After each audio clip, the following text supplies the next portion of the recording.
এই দেশের যে পরবর্তী প্রজন্ম তাদেরকে আমরা নেতৃত্বের স্থানে নিয়ে আসতে চাই। প্রাথমিক দিকেই যখন আমরা ইলেকশনে অংশগ্রহণ করি তখনই আমরা এই প্রশ্নটার উত্তর আমরা দিয়ে দিয়েছি আমাদের কাছে।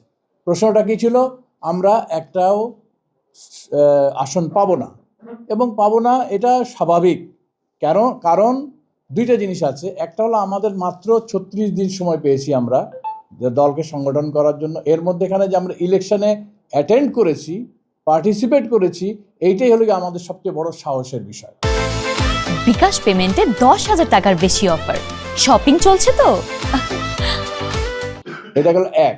পাকিস্তানের দিকে আপনি তাকিয়ে দেখেন, ইমরান খান প্রথমবারে একটাও সিট পায়নি, তারপরে 3টা সিট পেয়েছে, তারপরে সে ক্ষমতায় গেছে। অতএব আমরা যদি আমাদের যে নৈতিকতা, আমাদের যে সততা, আমাদের যে দেশপ্রেম, আমাদের যে ভবিষ্যৎ পরিকল্পনা পরবর্তী প্রজন্মের জন্য, এটা যদি আমরা সঠিকভাবে আগিয়ে নিয়ে যেতে পারি, আমরা ওই দূর লক্ষ্যে পৌঁছাতে পারবো ইনশাআল্লাহ। এবং সেটার জন্য আমরা আপনাদের সবারই কাছে জানাতে চাই যে আমাদের নৈতিকতা, আমাদের সততা, আমাদের সাহসিকতা, আমাদের দেশপ্রেম, বাংলাদেশ ফার্স্ট, এইটাই হলো গিয়ে আমাদের সবচেয়ে বড় প্রিন্সিপাল। এখন আমাদের ভবিষ্যৎ পরিকল্পনাটা কি?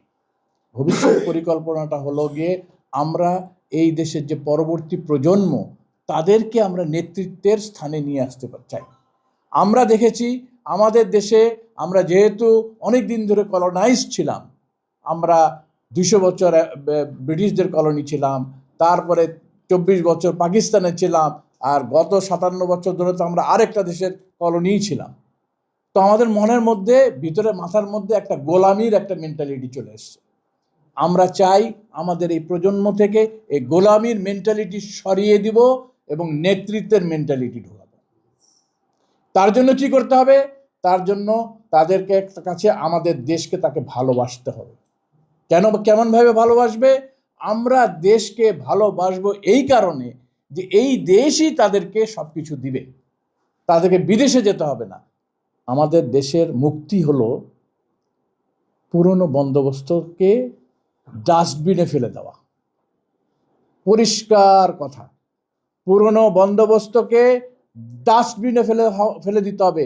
এর জন্য একটা লড়াকু রাজনৈতিক দলের প্রয়োজন, এবং সেই লড়াকু রাজনৈতিক দল হলো জনতার। বিভাগীয় অঞ্চলে সমাবেশ, জেলা পর্যায়ে সমাবেশ এবং লোকজনের সাথে আরও বেশি ঘনিষ্ঠতা স্থাপন করা, এই সমস্ত কর্মকাণ্ড আমরা পরিচালিত করব। এখন আমাদের শুরু হয়ে গেছে। আগামী 7 তারিখে আমাদের সেক্রেটারি সাহেব উনিও একটা প্রোগ্রাম করতেছেন। তো এতে করে আমরা আইডেন্টিফাই করবো আসলে কারা যোগ্য। যোগ্যতা আপেক্ষিক টার্ম।